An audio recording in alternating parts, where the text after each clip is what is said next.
The glass-walled boardroom sat 40 floors above Manhattan, the kind of place where billion-dollar decisions were made in whispers. But today, the silence felt like a weapon aimed directly at Lucas Bennett, a young single father turned tech CEO standing alone at the end of a table far too long for one man to defend himself against 6 members of the Hawthorne family, the most powerful dynasty in the industry. Their tailored suits and unreadable expressions forming an unbreakable wall of wealth and control, and in the center of it all lay a single document. Thick, immaculate lethal slid toward him by a gray-haired attorney who didn't bother to look up as he spoke. $900 million, Mr. Bennett. Contingent upon full transfer of operational authority, and for a moment the number itself seemed to distort the air. $900 million more money than Lucas had ever imagined. As a kid fixing broken laptops in a cramped apartment, more money than any single decision should be allowed to carry. But then he turned the page, and that was when the room truly shifted. Because buried beneath polished language and strategic phrasing was the truth.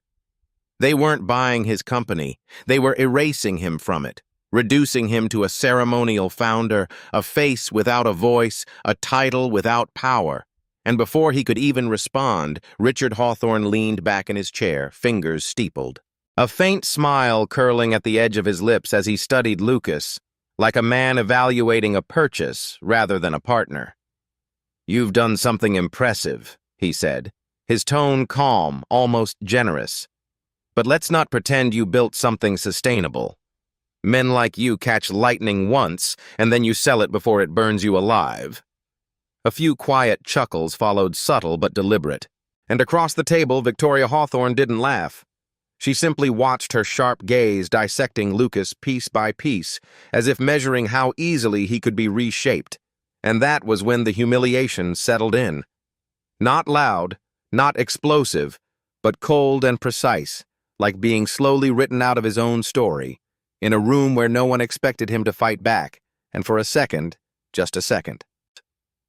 Lucas felt it, the weight of exhaustion, the years of sacrifice, the nights coding while his daughter slept in the next room, the fear of losing everything he had built if he walked away from this deal, and instinctively his hand slipped into his pocket, brushing against his phone, and without thinking he pulled it out just enough to see the lock screen, a photo of Emma, 7 years old. Missing front tooth, smiling like the world hadn't taught her what power looked like yet. And something inside him shifted, not louder, not angrier, but steadier, like a line being drawn that no amount of money could cross. And when he looked back up, the room hadn't changed. The Hawthornes still sat in control, the contract still waited, the money still hung in the air like temptation itself.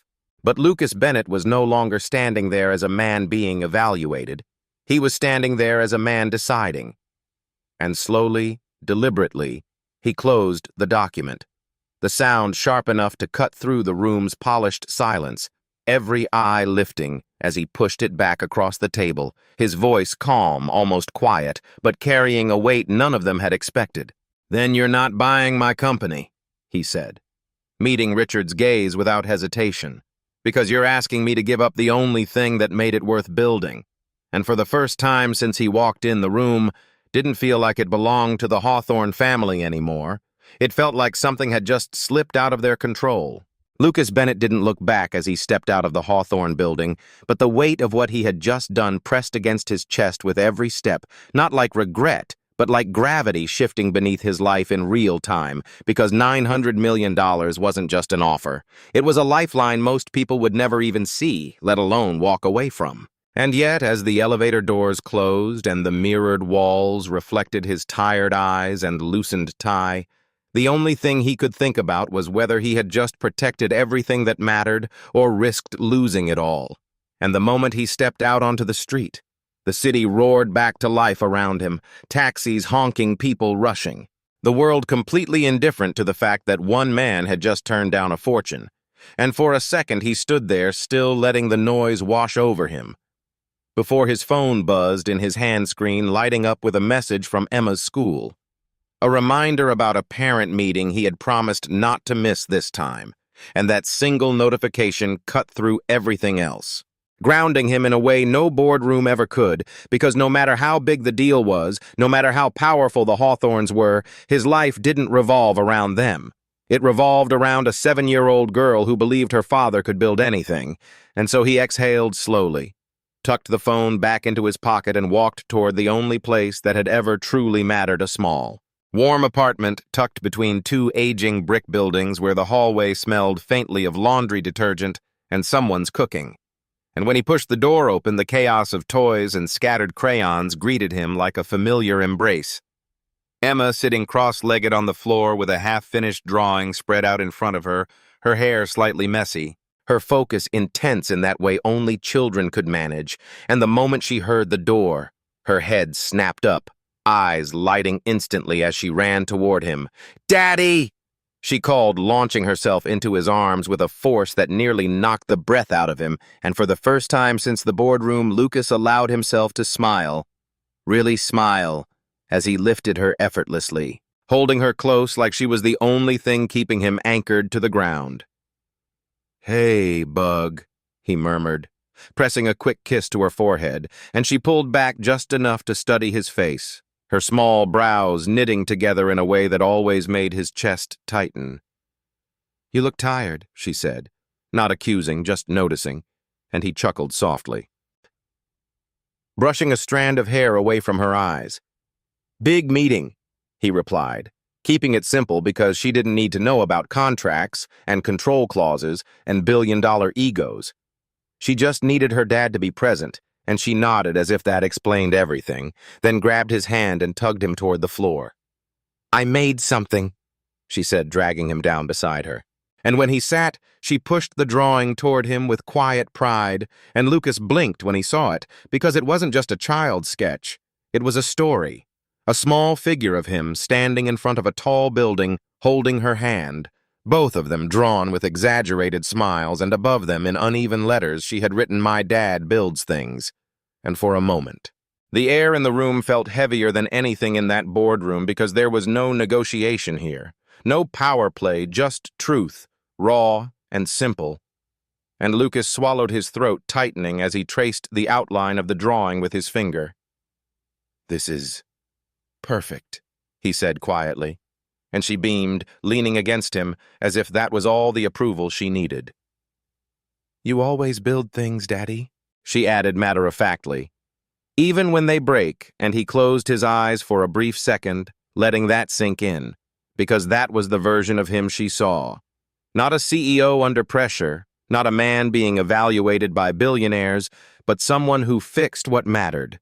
And that was when the doubt crept in again, sharper this time, whispering that maybe he had been reckless. That maybe saying no wasn't strength, but stubbornness. Because outside this apartment, the world didn't reward idealism. It crushed it. And his company, his entire future, was now standing on a thinner line than ever. And as if summoned by that thought, his phone buzzed again. This time with a string of messages from his team, notifications stacking faster than he could read them. Headlines already leaking, speculation exploding. "Did you walk away? Tell me this isn't real. We need to talk now." And Lucas stared at the screen for a long second, the reality of the fallout beginning to take shape, because this wasn't just his decision. It affected dozens of people, their jobs, their trust in him, their belief that he knew what he was doing. And Emma noticed the shift instantly, her small hand resting against his arm. "Is it bad?" she asked softly, and he looked down at her. Really looked at the way her eyes searched his face, not for answers but for reassurance. And he realized that no matter how uncertain things became, he couldn't let her carry that weight, so he forced a gentle smile, setting the phone aside and pulling her closer. "No," he said, his voice steadier than he felt. "It's just a lot." And she nodded again, accepting that answer in the way children do when they trust you completely. And after a moment, she picked up a crayon and added something to the drawing, scribbling quickly before holding it up again. And this time, Lucas felt something inside him shift in a way that was quieter, but deeper than anything that had happened earlier, because she had drawn a line next to him. A small stick figure labeled Emma, but now she had added a big circle around both of them. in closing them together, and when he tilted his head, she explained simply, "That's our bubble," she said. "Nothing bad gets in." And Lucas let out a breath he didn't realize he'd been holding, because in that moment, the decision he had made in that boardroom suddenly felt less like a risk and more like a promise not just to himself, but to her that he wouldn't build something that could be taken away from them by people who didn't understand what it meant. And later that night, after dinner, dishes were left drying in the sink, and Emma had fallen asleep on the couch with her head resting against his arm. Lucas sat there in the dim light of the apartment, scrolling through the chaos on his phone, investors questioning his judgment, articles speculating about his sanity, even a message from an unknown number that simply read, "You just made the biggest mistake of your life." And maybe, just maybe, they were right, because the Hawthorne family didn't lose deals. They crushed what they couldn't control. And by walking away, Lucas hadn't just rejected an offer, he had challenged a system that didn't tolerate defiance, and the fear of what came next settled into his chest, heavy and unavoidable. But as he looked down at Emma, her small hand still clutching the edge of his shirt, even in sleep, he understood something with absolute clarity, that whatever storm was coming, whatever pressure or retaliation or uncertainty waited for him, he would face it the same way he had faced everything else in his life, not as a man chasing approval or wealth, but as a father protecting the one thing that mattered more than any deal. And for the first time since leaving that boardroom, Lucas Bennett didn't feel like he had walked away from something. He felt like he had finally chosen what to stand for, even if it meant the hardest fight of his life was only just beginning. Lucas Bennett didn't realize how loud silence could be until the morning after the deal collapsed, because it wasn't the kind of silence that came from peace. It was the kind that followed impact, the kind that lingered in inboxes that hadn't responded yet, in calls that went unanswered, in conversations that were suddenly happening without him and as he stepped into his office. The energy felt different, not openly hostile, not yet, but uncertain, fragile, like something had cracked beneath the surface and no one knew if it could be fixed. And he saw it in the way people avoided eye contact, in the way conversations paused when he walked past, because everyone had heard by now, everyone knew what he had done. That he had walked away from $900 million like it was just another meeting. And while some admired it quietly, others didn't understand it at all, because to them this wasn't about pride or identity, it was about survival. And survival didn't usually allow for principles, and by the time Lucas reached the conference room, his core team was already waiting. The tension thick enough to feel before anyone spoke until finally, Daniel, his CFO, leaned forward, hands clasped tightly. "Tell me this isn't final," he said, his voice controlled but edged with urgency. "Tell me there's still room to reopen negotiations." And Lucas didn't sit immediately. He stood there for a second, taking in the faces around the table, people who had worked nights, sacrificed weekends, believed in something that didn't exist yet until it did. And now they were looking at him not just as a leader, but as the man who had just gambled everything they had built. And slowly he shook his head. "It's final," he said, and the reaction wasn't explosive. It was worse. It was quiet. The kind of quiet where disappointment settles in deeper than anger ever could. And one of the engineers exhaled sharply, leaning back in his chair. "Do you have any idea what that money could have done for us?" he muttered, not even trying to hide the frustration anymore. And Lucas did know he knew exactly what it could have done. It could have secured their future, expanded their reach, removed the constant pressure of running on limited capital. But it also would have taken something else. Something none of them could see yet, because it wasn't written in numbers or projections. It was written in control, in the ability to decide what their company became. And before he could respond, Daniel spoke again, more direct this time. "This isn't just your decision, Lucas," he said. "We have employees, families, people depending on us."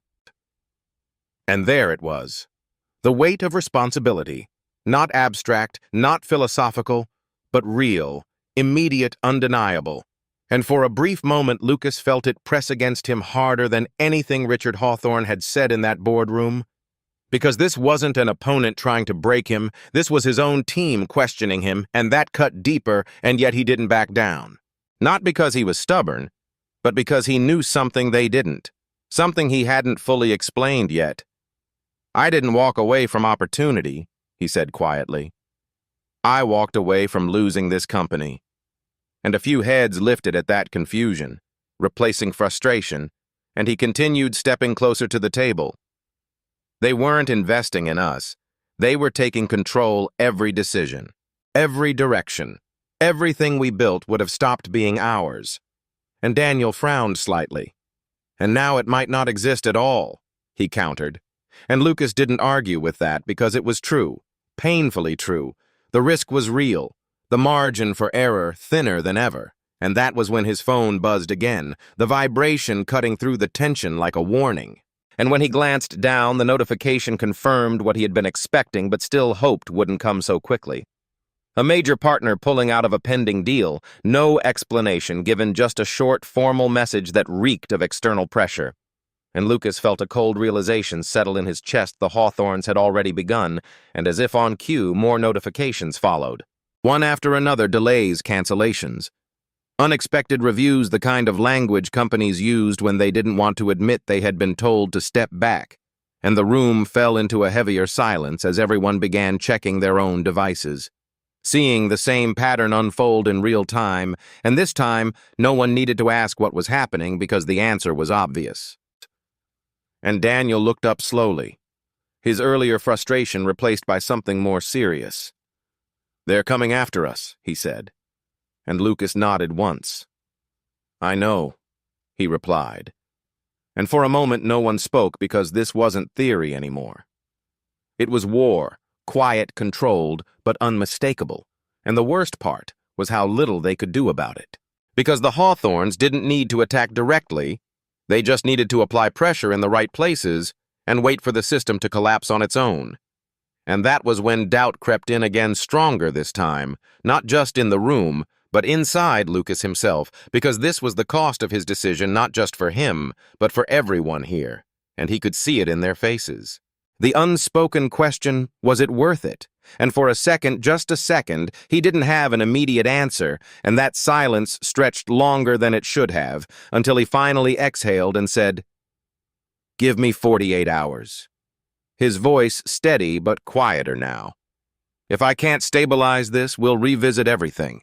And Daniel held his gaze for a long moment, weighing the risk, the trust, the uncertainty, before nodding slowly. 48 hours, he agreed. And just like that, the room shifted again. Not resolved, not confident, but holding on barely. And as the meeting broke, Lucas remained behind, staring at the empty chairs, the echoes of the conversation still hanging in the air because for the first time since walking out of that boardroom, he felt the full weight of what he had done, not as a statement, not as a principle, but as a responsibility that could either define him or destroy everything he had built. And when he finally left the office that night, the city felt colder, somehow. The lights harsher, the distance between where he stood and where he needed to be suddenly much wider. And yet, when he opened the door to his apartment, everything softened instantly. Emma sitting at the small table with her homework spread out, looking up the moment she heard him, her face lighting in that way that made everything else fade. "You're late," she said, not accusing, just stating a fact. And he smiled apologetically, setting his bag down. "I know," he replied, walking over and kneeling beside her big day, and she studied him for a second, then pushed a piece of paper toward him. "I did math," she said proudly, and Lucas chuckled softly, glancing at the numbers, deliberately focusing on them, as if they were the most important thing in the world, because in that moment they were. "Looks like you're getting smarter than me," he teased. And she grinned satisfied, before hesitating slightly. "Did your meeting go good?" she asked. And there it was again. The question that seemed simple, but carried more weight than anything his board had asked him. And Lucas paused, not because he didn't know what to say, but because he needed to choose the right truth, the kind she could understand without carrying the burden of it. "It was hard," he said finally, honest but gentle. and she nodded as if that made sense, then reached for a crayon and started drawing again. "Hard things are okay," she said quietly, almost to herself, and Lucas felt something shift in his chest at those words, something steady grounding. Because while the world outside measured success in deals and dominance, this moment measured it differently. In resilience, in honesty, in the ability to face something difficult without losing who you were. And later that night, after she had fallen asleep, Lucas sat alone again. But this time the silence felt different, not empty but focused, because he knew what the next 48 hours meant, not just for his company, but for everything he believed about himself. And as he opened his laptop, pulling up files he had kept hidden even from most of his team, he realized that the decision he had made in that boardroom hadn't been the final move. It had been the opening, and now with the pressure closing in and the margin for error gone, he would have to prove that walking away hadn't been reckless. It had been necessary, and that was a truth no amount of money could ever replace. The email that changed everything didn't arrive with drama, no flashing alerts or urgent calls, just a quiet notification at 5:12 a.m. While the city was still wrapped in blue-gray light, and Lucas Bennett was already awake, sitting alone at his kitchen table with a cold cup of coffee and a screen full of numbers that refused to make sense anymore. Projections tightening, burn rate climbing. Investor confidence slipping faster than his team was willing to admit. And for the first time since he walked away from the Hawthorne deal, the consequences weren't abstract anymore. They were measurable, visible closing in. And when he opened the message, his eyes scanned the sender. First Hawthorne Capital, and then the subject line, final notice, and something in his chest tightened. Not fear exactly, but recognition. Because this was how power worked, not loud, not impulsive, but patient and precise. And as he read the strategy unfolded line by line, acquisitions, blocked partnerships, delayed regulatory reviews, suddenly reopened, subtle pressures applied in places only a family like the Hawthornes could reach. Not illegal, never obvious, but devastating in aggregate. A slow suffocation disguised as coincidence, and at the bottom of the email, a single sentence stood out colder than anything else on the page. "We believe you'll reconsider your position." And for a moment, Lucas leaned back in his chair, staring at the screen, as the quiet apartment seemed to press in around him, because this wasn't just retaliation, it was a message. You don't walk away from us, not without consequences. And the worst part wasn't the pressure itself. It was what it was doing to his company, to his people, to the thing he had built, not just for himself, but for everyone who believed in him. And by the time Emma padded into the kitchen, rubbing sleep from her eyes and asking for pancakes like nothing in the world could possibly be wrong, Lucas had already made a decision, not about surrender, not yet, but about something just as difficult. He would fight, not blindly, not emotionally, but strategically, because if the Hawthornes wanted to turn this into a war of control, then he needed to remind them why they had come to him in the first place. And 3 hours later, the boardroom of his own company looked very different from the one he had left days before. Smaller, less polished, but charged with attention that was just as sharp. His team gathered around the table. Eyes tired, voices tight, the weight of uncertainty hanging between them, and for a long moment no one spoke until finally his CFO broke the silence. "We're running out of time, Lucas," he said, his tone measured but strained. "If this continues, we won't have the leverage to negotiate anything, let alone survive." And across the table, one of the senior engineers added quietly, "They're choking us out." And there it was, the truth laid bare. Not speculation, not fear, but reality. And Lucas nodded once, acknowledging it before stepping forward, placing both hands on the table as he looked at each of them in turn, not as employees, but as people who had trusted him with their futures. "Then we stop reacting," he said, his voice calm but firm, "and we start moving." And confusion flickered across a few faces, but he didn't give them time to question it, because the plan had already begun forming in his mind long before this meeting started. Not from panic, but from clarity. Because the Hawthornes had made one critical mistake. They believed they understood his leverage, his value, his limits. But they didn't understand his vision. And that was where everything shifted, because what Lucas had built wasn't just another tech product. It was a system, a predictive architecture that could anticipate security breaches, market shifts, even behavioral patterns with a level of precision no one else had achieved. And until now, he had only released a fraction of its capabilities, not because he couldn't, but because he wasn't ready to reveal it without the right foundation, and now with the pressure closing in. He realized something with absolute certainty. The only way to win wasn't to resist the Hawthornes on their terms.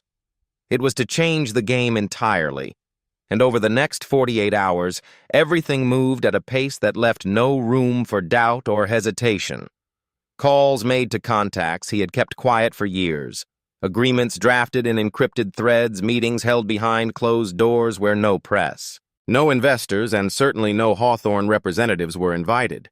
And by the time the sun rose on the third day, the narrative had already begun to shift.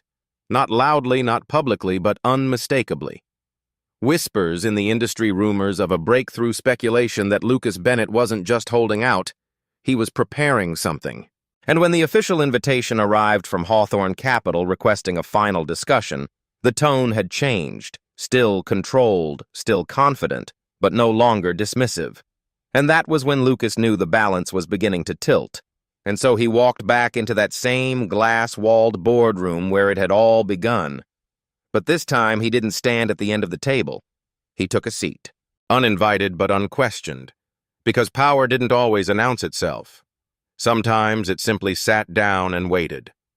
And as the Hawthorne family entered their expressions carefully, neutral, the air thickened with the kind of tension that only existed when both sides understood that something had shifted, but neither was willing to admit it first.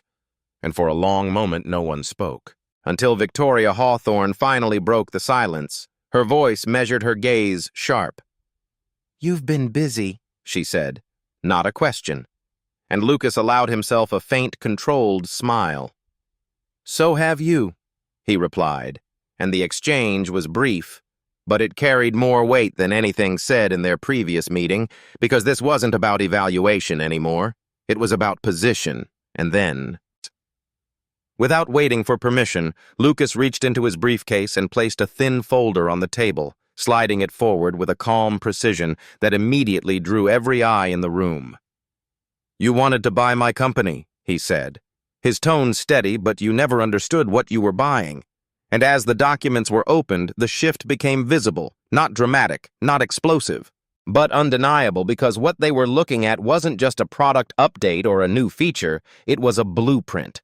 A fully realized system capable of redefining entire sectors, backed by partnerships that had been finalized quietly, strategically, with entities that didn't need the Hawthornes to validate them, and for the first time since Lucas had walked into that building days ago. The confidence on the other side of the table cracked just slightly, but enough, and Richard Hawthorne leaned forward, his expression tightening as he flipped through the pages. "This isn't possible," he said more to himself than anyone else, and Lucas met his gaze without hesitation. "It already is," he replied, and the silence that followed was heavier than anything that had come before. Because in that moment the dynamic had fully reversed, not because Lucas had more money, not because he had more influence, but because he had something they couldn't replicate, something they couldn't control. And for a brief second the room felt exactly as it had when he was the one being evaluated. Except now the roles had shifted, and Victoria Hawthorne closed the folder slowly, her eyes lifting to meet his, calculation replacing certainty as she spoke. "What do you want?" And Lucas didn't answer immediately, not because he didn't know, but because he wanted them to feel the weight of the question, to understand that this wasn't a negotiation anymore. It was a decision. His decision, and when he finally spoke, his voice was calm but unshakable. "Respect," he said, "and control over what I built." And a flicker of something crossed her face. Not agreement, not yet, but recognition. Because for the first time they were no longer dictating the terms. And Richard exhaled slowly, leaning back as he studied Lucas with a different kind of focus. Now not as a target, but as a variable he had miscalculated. "You're making this harder than it needs to be," he said, but the edge was gone, replaced by something closer to caution, and Lucas shook his head slightly. No, he replied. I'm making it exactly what it should be, and the weight of that statement settled over the room like a final shift in gravity, because the truth was unavoidable. Now they hadn't lost control in a single moment. They had lost it the second they assumed he could be controlled at all, and for a long, quiet stretch, the Hawthorne family said nothing. Their silence no longer strategic, but reflective. Because in all their calculations, in all their power, they had overlooked the one thing they couldn't quantify. The value of a man who knew exactly what he was worth and refused to sell it for anything less than ownership of his own future. And when the meeting finally ended, there was no contract signed, no deal finalized, just a subtle but undeniable shift in the air, as Lucas stood gathered his things and walked toward the door once more, but this time no one laughed, no one dismissed him. And as his hand closed around the handle, Victoria's voice stopped him softer than before, but carrying a weight that hadn't been there in their first meeting. "Mr. Bennett," she said, and when he turned, her expression was composed, but her eyes held something new, something closer to respect. "We'll be in touch." And Lucas nodded once, not as a subordinate, not as a man seeking approval, but as an equal acknowledging a conversation that had fundamentally changed. And as he stepped out into the hallway, the door closing behind him, with a quiet finality, he understood something with absolute clarity. The deal he had walked away from hadn't been the loss everyone thought it was. It had been the beginning of a shift that no amount of money could have bought. Because in a world built on control, he had done the one thing power feared most: he had refused to give his away. The headlines didn't fade overnight, but they softened, shifting from shock to admiration, as the story of Lucas Bennett spread beyond boardrooms and investor circles into something more human, more relatable. A narrative not about a man who rejected $900 million, but about a father who chose not to lose himself in the process of winning and in the weeks that followed. The pressure that once threatened to break his company began to transform into something unexpected. Respect from partners who had watched quietly from the sidelines. Opportunities from people who valued vision over control. And slowly, steadily, the foundation he had built on his own terms began to grow stronger than it ever could have under someone else's name. And yet none of that felt as real to Lucas as the quiet moments at home where success wasn't measured in numbers, but in presence, in laughter echoing through a small apartment that no longer felt small at all in evenings, where Emma sat beside him with her crayons while he worked occasionally looking up just to make sure he was still there, and he always was. Because that had become his definition of success. Not expansion at any cost, but building something that didn't take him away from the person who mattered most. And one evening, as the city lights flickered softly beyond their window, Emma climbed onto the couch beside him, holding the same drawing she had made days ago, now slightly wrinkled but still bright with color. And she placed it gently in his hands. "Did your big meeting work?" she asked, her voice quiet but curious, and Lucas looked down at the drawing at the small figures inside the circle she had called their bubble, and he smiled. Not the kind of smile he used in meetings or negotiations, but something deeper, something steady. "Yeah," he said softly, pulling her closer as she leaned into him. It worked, and she nodded, satisfied with that answer, before resting her head against his shoulder. Her breathing slowing as the night settled around them, and Lucas sat there for a long time, without moving, the noise of the outside world distant, almost irrelevant, because for the first time in his life he understood something with complete clarity. That success wasn't about how much you could gain, but how much of yourself you could keep. And as he looked out at the skyline, no longer chasing it, but standing alongside it on his own terms, he realized he hadn't walked away from $900 million. He had walked towards something far more valuable, something no contract could ever take from him: the right to remain who he was, and the chance to build a future where his daughter would never have to wonder if her father chose money over meaning, because he hadn't, and he never would.